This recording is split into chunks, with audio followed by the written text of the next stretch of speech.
আবারও কাতারে হামলার হুমকি ইসরায়েলের। দোহার পাশে দাঁড়িয়েছে বিভিন্ন দেশ। তেল আবিবের সাথে সম্পর্ক পুনর্বিবেচনার ঘোষণা কানাডার।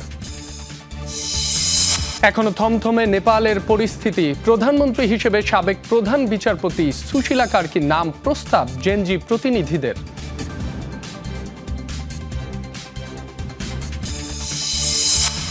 বন্দুক হামলায় ডোনাল্ড ট্রাম্পের ঘনিষ্ঠ মিত্র চার্লি কার্ক নিহত।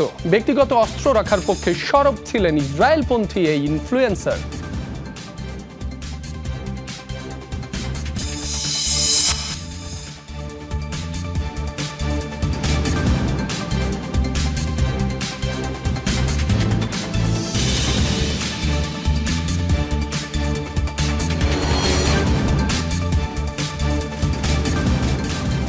এতক্ষণ শিরোনামগুলো দেখছিলেন, আপনাদের সাথে আছি মাসুম রাব্বি।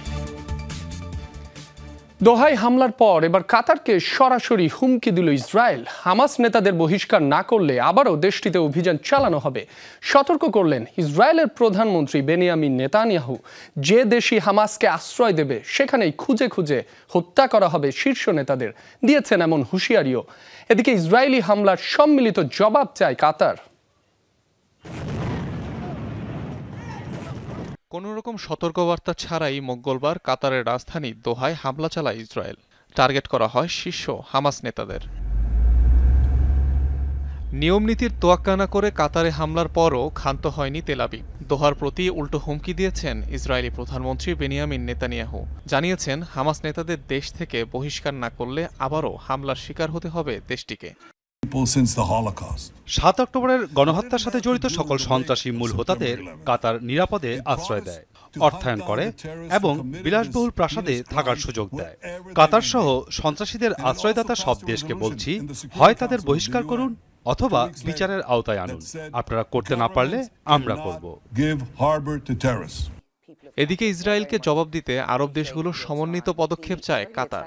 ধারণা করা হচ্ছে আসন্ন আরব ইসলামিক সামিটেই আসতে পারে নতুন কোনো সিদ্ধান্তের ঘোষণা।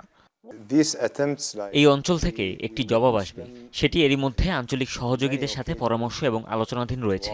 এমন অর্থপূর্ণ কোনো পদক্ষেপ আশা করছি যা ইসরায়েলকে এই আগ্রাসন থেকে বিরত রাখবে। কাতার, ইরান, তুরস্ক সহ হামাস নেতাদের আশ্রয় দিয়েছে বেশ কয়েকটি দেশ। অনিক রহমান, যমুনা নিউজ। কাতারে হামলার জেরে ইসরায়েলের বিরুদ্ধে একাট্টা হয়ে কড়া বার্তা দিল প্রভাবশালী একাধিক দেশ। তেল আবিবের সাথে সম্পর্ক পুনর্বিবেচনার কথা ভাবছে কানাডা। অন্য দেশের সার্বভৌমত্ব লঙ্ঘনের তীব্র নিন্দা জানিয়েছে আরব দেশ জর্ডান। উদ্বেগ প্রকাশ করেছে ইউরোপীয় দেশ ক্রোয়েশিয়া। নেতানিয়াহু প্রশাসনকে দমাতে আন্তর্জাতিক পদক্ষেপের আহ্বান জানিয়েছে সৌদি আরবও। 72 ঘন্টায় 6 দেশে আগ্রাসন চালিয়েছে ইসরায়েল। মধ্যপ্রাচ্যে যুক্তরাষ্ট্রের মিত্র কাতারে বিমান হামলার মধ্য দিয়ে বিশ্বজুড়ে রীতিমতো নিন্দার ঝড় তুলেছে ইসরায়েল। উপসাগরীয় দেশটিতে প্রথমবারের মতো অভিযান পরিচালনা করেছে আইডিএফ, যারা দীর্ঘদিন ধরে হামাসের সাথে তেল আবিবের সমঝোতায় মধ্যস্থতা করে আসছে। কাতারে হামলার ঘটনাকে অগ্রহণযোগ্য মনে করছে কানাডা। তেল আবিবের সাথে সম্পর্ক পুনর্বিবেচনার সিদ্ধান্ত নিয়েছে অটোয়া। ফিলিস্তিনকে স্বীকৃতি দেওয়ার সিদ্ধান্তে অটল থাকার কথাও জানিয়েছে কার্নি প্রশাসন। আমরা ইসরায়েলের সাথে সম্পর্ক পুনর্মূল্যায়ন করছি। অবশ্যই কাতারে যে হামলা করা হয়েছে তা অগ্রহণযোগ্য। এটা তাদের আকাশসীমা লঙ্ঘন। কাতার যখন শান্তি প্রতিষ্ঠার চেষ্টা করছিল তখন প্রাণহানি ঘটল। কানাডা মধ্যপ্রাচ্যের শান্তির জন্য কাজ করছে। ইসরায়েলকে আগ্রাসী আখ্যা দিয়ে তীব্র ক্ষোভ প্রকাশ করেছে জর্ডান। দাবি, অন্য রাষ্ট্রের সার্বভৌমত্বকে সম্মান করে না তেল আবিব। উদ্বেগ জানিয়েছে ইউরোপের আরেক দেশ ক্রোয়েশিয়া। এই হামলা প্রমাণ করে ইসরায়েল এখনো আগ্রাসন চালিয়ে যাচ্ছে। অন্য রাষ্ট্রের সার্বভৌমত্বের প্রতি তারা কোনো সম্মান দেখায় না। তেল আবিবের আগ্রাসী আচরণ দমনে এখন সময় বিশ্বের একসাথে কাজ করার। ইসরায়েলের সাম্প্রতিক কর্মকাণ্ড নিয়ে গভীরভাবে উদ্বিগ্ন। পরিস্থিতি নিবিড়ভাবে পর্যবেক্ষণ করছি, সহযোগীদের সঙ্গে যোগাযোগ করেছি। অন্যদিকে তেল আবিবের আগ্রাসন বন্ধে আন্তর্জাতিক সম্প্রদায়ের প্রতি জোরালো পদক্ষেপ নেওয়ার আহ্বান জানিয়েছেন সৌদি যুবরাজ মোহাম্মদ বিন সালমান। অনিক রহমান, যমুনা নিউজ। ইয়েমেনে ইসরায়েলের হামলায় প্রাণহানি বেড়ে দাঁড়িয়েছে ৩৫ জনে। এতে আহত হয়েছে আরও অন্তত ১৩১ জন। কাতারে হামাস নেতাদের ওপর হামলার একদিন পর স্থানীয় সময় বুধবার দেশটির রাজধানী সানা ও আল জাউফ এলাকায় বিমান হামলা চালায় আইডিএফ। এখনও ধ্বংসস্তূপের ভেতরে চলছে উদ্ধার কাজ। আইডিএফের দাবি, মিলিটারি ক্যাম্প, জ্বালানি স্থাপনা সহ হুতির বিভিন্ন সামরিক স্থাপনা ছিল তাদের হামলার লক্ষ্য। হুতির প্রতিরক্ষা মন্ত্রণালয় লক্ষ্য করেও হামলা চালানো হয়েছে। গাজায় আগ্রাসনের পাশাপাশি গত 2 বছরে ইয়েমেনেও বেশ কয়েকবার হামলা চালিয়েছে তেল আবিব।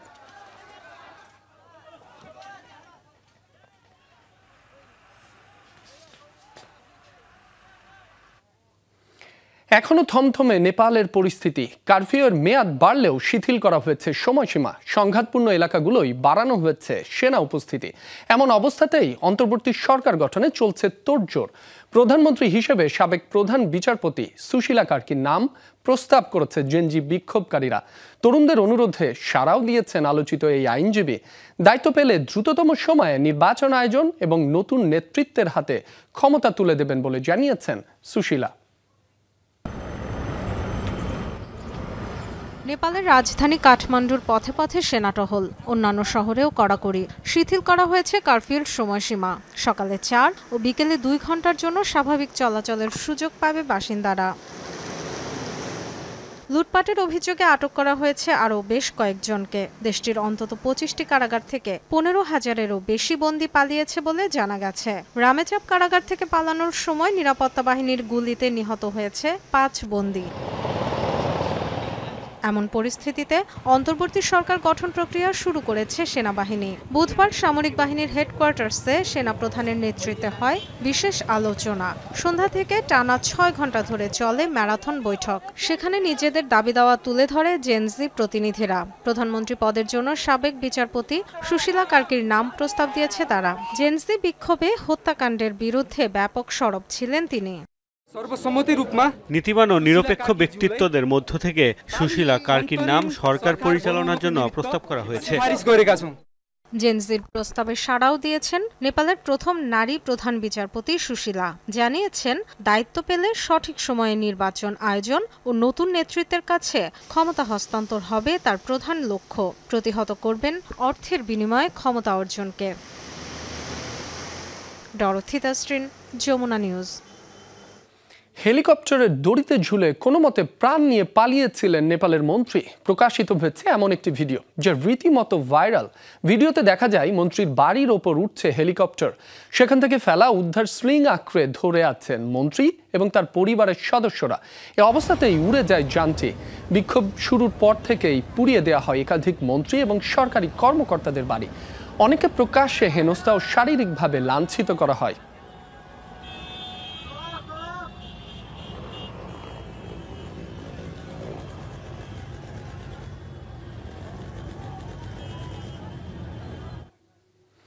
নেপালের সহিংসতা বিশৃঙ্খলার জেরে ব্যাপক ক্ষতিগ্রস্ত বাণিজ্য পরিস্থিতি। আটকে আছে ভারত নেপাল সীমান্ত দিয়ে পণ্য সরবরাহ। জেনজি বিক্ষোভের প্রভাবে উত্তেজনা ছড়িয়েছে যোগবাণী বিরাটনগর সীমান্তেও। মঙ্গলবার কাস্টমস ও রাজস্ব অফিস এবং সীমান্ত গেটে আগুন ধরিয়ে দিয়েছিল বিক্ষোভকারীরা। নিরাপত্তা ঝুঁকিতে বন্ধ রাখা হয় সবগুলো স্থলবন্দর। সীমান্তের 2 পাশে আটকা পড়ে আছে শত শত ট্রাক। বাণিজ্যিক ক্ষতির মুখে পড়েছে 2 দেশই। ভারতের উত্তরবঙ্গ নেপাল সীমান্ত দিয়ে দৈনিক অন্তত 500টি পণ্যবাহী ট্রাক যাতায়াত করে। গত কয়েকদিনে দৈনিক 250 থেকে 300 কোটি রুপির লোকসান হচ্ছে বলে জানিয়েছে ভারতীয় কর্তৃপক্ষ। এছাড়া নেপালে অস্থিতিশীলতার জেরে দেশটিতে সফর বাতিল করেছে শত শত পর্যটক। নেপালে বিক্ষোভের আগুনে দেশটির সাবেক প্রধানমন্ত্রী স্ত্রীর মৃত্যু না হলেও তার শারীরিক অবস্থা গুরুতর। সংশোধিত তথ্যে এমনটি জানিয়েছে দেশটির বিভিন্ন গণমাধ্যম। মঙ্গলবার নেপালের সাবেক প্রধানমন্ত্রী বালনাথ খানালের স্ত্রী রাজলক্ষ্মী চিত্রকরের মৃত্যুর খবর জানায় দেশটির বিভিন্ন গণমাধ্যম। সেই তথ্য প্রচার করে আন্তর্জাতিক বিভিন্ন বার্তা সংস্থা এবং গণমাধ্যমও। তবে বৃহস্পতিবার সংশোধিত তথ্য জানানো হয় রাজলক্ষ্মী বেঁচে আছেন। তার শরীরের বেশিরভাগ অংশ পুড়ে যাওয়ায় তার অবস্থা আশঙ্কাজনক। 2 দিন আগে কাঠমান্ডুতে নেপালের সাবেক প্রধানমন্ত্রী ঝালনাথ খানালের বাড়িতে আগুন দেয় বিক্ষোভকারীরা। এ সময় ভেতরে আটকা পড়েন খানালের স্ত্রী রাজলক্ষ্মী চিত্রকর। বাড়ির ভেতরে থাকা অবস্থায় চিত্রকর অগ্নিদগ্ধ হন। ব্যক্তিগত অস্ত্র রাখার পক্ষে সরব মার্কিন ইনফ্লুয়েন্সার নিজেই প্রাণ হারালেন বন্দুকধারীর হামলায়। যুক্তরাষ্ট্রের ইউটা বিশ্ববিদ্যালয়ে হত্যাকাণ্ডের শিকার হন প্রেসিডেন্ট ডোনাল্ড ট্রাম্পের ঘনিষ্ঠ মিত্র চার্লি কার্ক। এক অনুষ্ঠানে বক্তব্য দেওয়ার সময় স্ত্রী ও সন্তানদের সামনেই গলায় গুলিবিদ্ধ হয়ে লুটিয়ে পড়েন তিনি। ইসরায়েলপন্থী হিসেবে পরিচিত ছিল কট্টর ডানপন্থী এই রাজনৈতিক কর্মীর। ট্রাম্পের পক্ষে ভোট আদায়ে রেখেছিলেন বিশেষ ভূমিকা। গান ভায়োলেন্সে মৃত্যু দুঃখজনক হলেও অস্ত্র রাখার অধিকারের জন্য কিছু মৃত্যুকে মেনে নিতেই হবে। 2023 সালে যুক্তরাষ্ট্রের বন্দুক আইনের পক্ষে এমন মন্তব্যই করেছিলেন মার্কিন প্রেসিডেন্ট ডোনাল্ড ট্রাম্পের ঘনিষ্ঠ মিত্র চার্লি কার্ক। এবার বন্দুক হামলায় কেড়ে নিল তার প্রাণ। বুধবার যুক্তরাষ্ট্রের ইউটা ভ্যালি বিশ্ববিদ্যালয় ক্যাম্পাসে শিক্ষার্থীদের এক অনুষ্ঠানে বক্তব্য রাখছিলেন 31 বছর বয়সী কার্ক। সে সময় তাকে লক্ষ্য করে কাছাকাছি একটি ভবনের ছাদ থেকে ছোড়া হয় গুলি। গুলিবিদ্ধ হওয়ার মাত্র কয়েক সেকেন্ড আগে যুক্তরাষ্ট্রে বন্দুক সহিংসতা নিয়ে প্রশ্ন করা হয়েছিল তাকে। কথোপকথনের এক পর্যায়ে হঠাৎ একটি গুলি এসে লাগে তার গলায়। মুহূর্তেই চেয়ার থেকে পড়ে যান কার্ক। হাসপাতালে নেয়ার পর মৃত্যু হয় তার। হত্যার ঘটনায় শুরুতে দুজন সন্দেহভাজনকে আটক করা হলেও পরে ছেড়ে দেওয়া হয় তাদের। কালো পোশাক পরিহিত একজনে হামলা চালিয়েছে বলে সন্দেহ করছে নিরাপত্তা বাহিনী। কার্ককে হত্যার ঘটনায় শোক প্রকাশ করেছেন ডেমোক্র্যাট ও রিপাবলিকান নেতাকর্মীরা। মার্কিন প্রেসিডেন্ট ডোনাল্ড ট্রাম্প ছাড়াও শোক বার্তা দিয়েছেন অনেক মার্কিন রাজনীতিবিদ। দুঃখ প্রকাশ করেছেন ইসরায়েলি প্রধানমন্ত্রী বেনিয়ামিন নেতানিয়াহুও। যুক্তরাষ্ট্রের ডানপন্থী রাজনৈতিক কর্মী হিসেবে বেশ আলোচিত ছিলেন কার্ক। খুব কম বয়সে প্রতিষ্ঠা করেন টার্নিং পয়েন্ট ইউএসএ নামের একটি সংগঠন। গত মার্কিন নির্বাচনে ট্রাম্পের পক্ষে তরুণ ভোটারদের সমর্থন আদায়ে রেখেছেন বিশেষ ভূমিকা। রেজবানা সাইমা, যমুনা নিউজ। কাতারে হামাস নেতাদের ওপর ইসরায়েলের হামলার প্রতিবাদে বিক্ষোভ হয়েছে পাকিস্তানে। বুধবার লাহোরে জামায়াতে ইসলামীর উদ্যোগে আয়োজিত হয় কর্মসূচিটি। এতে অংশ নেন পাকিস্তানের নানা শ্রেণী পেশার বিভিন্ন বয়সী মানুষ। ফিলিস্তিনের পতাকা হাতে নিয়ে যুক্তরাষ্ট্র ও ইসরায়েলের বিরুদ্ধে স্লোগান দেন বিক্ষোভকারীরা। হামাসের ওপর হামলায় তীব্র ক্ষোভ প্রকাশ করেন তারা। ইসরায়েলের হামলাকে অবৈধ আখ্যা দিয়ে তেল আবিবের বিরুদ্ধে যথোপযুক্ত ব্যবস্থা গ্রহণের দাবিও জানান আন্দোলনরতরা। পাশাপাশি হামলায় যারা ইসরায়েলকে সহায়তা করেছে তাদের প্রতিও নিন্দা জানানো হয়।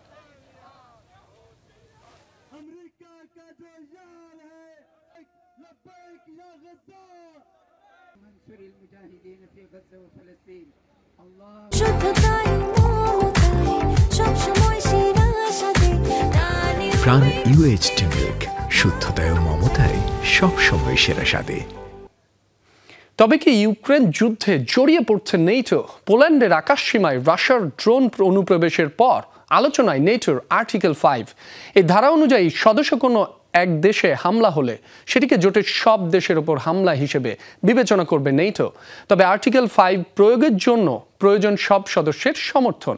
বিশ্লেষকরা বলছেন পরিস্থিতি নির্ভর করছে যুক্তরাষ্ট্র ও পশ্চিমারা কি পদক্ষেপ নেবে তার ওপর। যুদ্ধের উত্তাপ ইউক্রেনের গণ্ডি পেরিয়ে পৌঁছে গেছে পোল্যান্ডেও। দেশটির আকাশসীমায় রুশ ড্রোনের অনুপ্রবেশের পর থেকে মস্কো ন্যাটো উত্তেজনা বেড়েছে। এসব সমরযান ভূপাতিতে পোলিশ বিমান বাহিনীর পাশাপাশি অংশ নিয়েছে পশ্চিমা সামরিক জোটটিও। 3.5 বছরের ইউক্রেন রাশিয়া যুদ্ধে মস্কো ও ন্যাটোর মধ্যে সরাসরি সামরিক উত্তেজনা এটি প্রথম।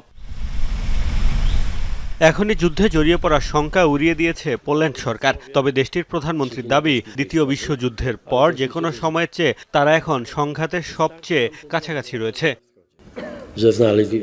আমরা একেবারে যুদ্ধের দ্বার প্রান্তে আছি, এখনই এমনটা বলার কারণ নেই। তবে এ বিষয়ে কোনো সন্দেহ নেই যে উস্কানির সীমানা অতিক্রম করে পোল্যান্ড পর্যন্ত পৌঁছে গেছে। দ্বিতীয় বিশ্বযুদ্ধের পর আমরা এখন সংঘাতের সবচেয়ে কাছাকাছি রয়েছি। এমন পরিস্থিতিতে প্রশ্ন উঠছে, তবে কি অদূর ভবিষ্যতে রাশিয়া ইউক্রেন যুদ্ধে জড়িয়ে পড়বে ন্যাটো? আর্টিকেল 5 অনুযায়ী এক দেশের ওপর হামলাকে জোটের সব দেশের ওপর হামলা হিসেবে বিবেচনার কথা বলা হয়েছে। যদিও এখনই আর্টিকেল 5 কার্যকর করতে চায় না পোল্যান্ড। ন্যাটোর অবস্থান ও করণীয় নির্ধারণের জন্য রাজনৈতিক আলোচনা চালিয়ে নিতে 5-এর পরিবর্তে আর্টিকেল 4 কার্যকরের আবেদন জানিয়েছে দেশটি। ন্যাটো প্রতিষ্ঠার পর একবারই কার্যকর হয়েছে আর্টিকেল 5। যুক্তরাষ্ট্রে 9/11-এর হামলার পর এই ধারার আওতায় সন্ত্রাস বিরোধী অভিযানে অংশ নিয়েছিল ন্যাটো। আর্টিকেল 5 কার্যকরের জন্য প্রয়োজন সদস্য সব দেশের সমর্থন। বিশ্লেষকরা বলছেন পরিস্থিতি এখন নির্ভর করছে যুক্তরাষ্ট্র ও পোল্যান্ডের পশ্চিমা মিত্রদের সিদ্ধান্তের উপর। সম্প্রতি ইউক্রেনে রাশিয়া ব্যাপক ড্রোন হামলা এবং পোল্যান্ডের আকাশসীমা লঙ্ঘনের ঘটনা দুটোই স্পষ্ট উস্কানি। এখানে দেখার বিষয় ন্যাটো, পোল্যান্ডের পশ্চিমা মিত্ররা, বিশেষ করে যুক্তরাষ্ট্র কিভাবে এই পরিস্থিতি মোকাবেলা করে। বলা হচ্ছে ন্যাটোকে পরীক্ষা করার জন্যই মূলত অনুপ্রবেশ করেছে রুশ ড্রোন। মূলত বাল্টিক অঞ্চলের সদস্যদের রক্ষায় কতটা প্রস্তুত জোট সেটি পর্যবেক্ষণের লক্ষ্য ছিল তাদের। মোস্তফা মাহমুদ, যমুনা নিউজ। মেক্সিকোর রাজধানীতে গ্যাস পরিবহনকারী ট্রাকে ভয়াবহ বিস্ফোরণে নিহত হয়েছে কমপক্ষে ৩ জন, দগ্ধ ও আহত হয়েছে আরও অন্তত ৭০ জন। বুধবার মেক্সিকো সিটির দক্ষিণ পূর্বাঞ্চলীয় মহাসড়কে এই দুর্ঘটনা ঘটে। হঠাৎ নিয়ন্ত্রণ হারিয়ে উল্টে যায় ট্রাকটি, ঘটে বিস্ফোরণ, মুহূর্তেই ছড়িয়ে পড়ে আগুন, পুড়ে যায় অন্তত ৩০টি যানবাহন। ট্রাকটিতে প্রায় ৫০,০০০ লিটার গ্যাস ছিল। দীর্ঘ চেষ্টার পর নিয়ন্ত্রণে আসে আগুন, সরিয়ে নেওয়া হয়েছে দুর্ঘটনার শিকার ট্রাক ও গাড়িগুলো। হাসপাতালে চিকিৎসাধীন দগ্ধ ও আহতদের বেশ কয়েকজনের অবস্থা আশঙ্কাজনক, তাই প্রাণহানি বাড়বে বলে শঙ্কা রয়েছে। দুর্ঘটনার কারণ জানতে শুরু হয়েছে তদন্ত।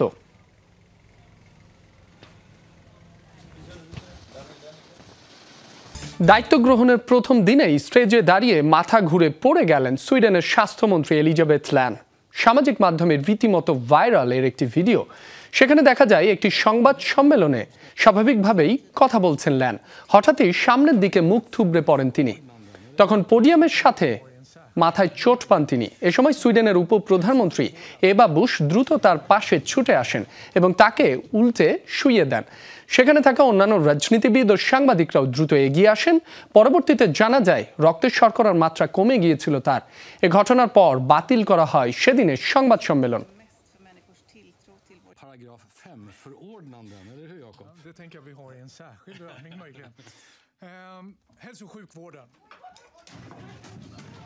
মার্কিন প্রযুক্তি প্রতিষ্ঠান অ্যাপল তাদের সবচেয়ে স্লিম ফোনের মডেল আইফোন এয়ার উন্মোচনের পর থেকেই আলোচনায় এর ডিজাইনার আবিদুর চৌধুরী।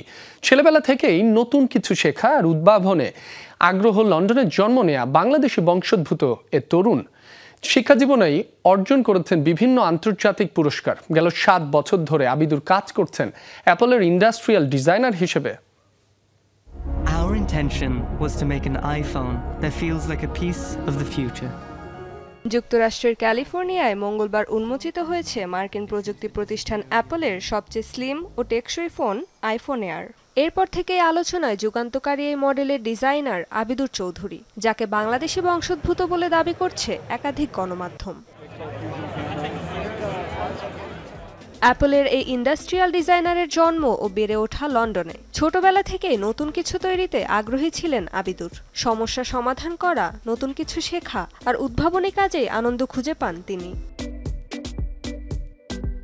যুক্তরাজ্যের লাভবারো ইউনিভার্সিটি থেকে প্রোডাক্ট ডিজাইন অ্যান্ড টেকনোলজি বিষয়ে স্নাতক সম্পন্ন করেন এই ডিজাইনার। শিক্ষা জীবনেই তিনি 3D Hub Student Grant, James Tyson Foundation বার্সারির মতো বৃত্তিসহ বিভিন্ন আন্তর্জাতিক পুরস্কার জিতে নেন, যা তাকে অন্যদের চেয়ে আলাদা করে তোলে। 2016 সালে তার উদ্ভাবনী প্লাগ অ্যান্ড প্লে ডিজাইন তাকে এনে দেয় মর্যাদাপূর্ণ রেড ডট ডিজাইন অ্যাওয়ার্ড। পড়াশোনা শেষে বিভিন্ন নামকরা প্রতিষ্ঠানে কাজ করেন স্বপ্নবাজ তরুণ। 2018 সালে শুরু করেন নিজের প্রতিষ্ঠান আবিদুর চৌধুরী ডিজাইন, যেখানে বিভিন্ন স্টার্টআপ, ইনোভেটিভ কোম্পানি এবং এজেন্সির জন্য প্রোডাক্ট ও ডিজাইন স্ট্র্যাটেজি তৈরি করতেন তিনি। সবশেষে 2019 সালের জানুয়ারিতে অ্যাপলে যোগ দেন আবিদুর। প্রায় 7 বছরে অ্যাপলের একাধিক উদ্ভাবনী পণ্যের ডিজাইনে যুক্ত ছিলেন তিনি। এর মধ্যে সর্বশেষ সংযোজন iPhone Air. Rezwana Saima, Jamuna News. Jamuna আইডেসকে আজ এ পর্যন্তই। এতক্ষণ যারা সাথে ছিলেন সবাইকে ধন্যবাদ।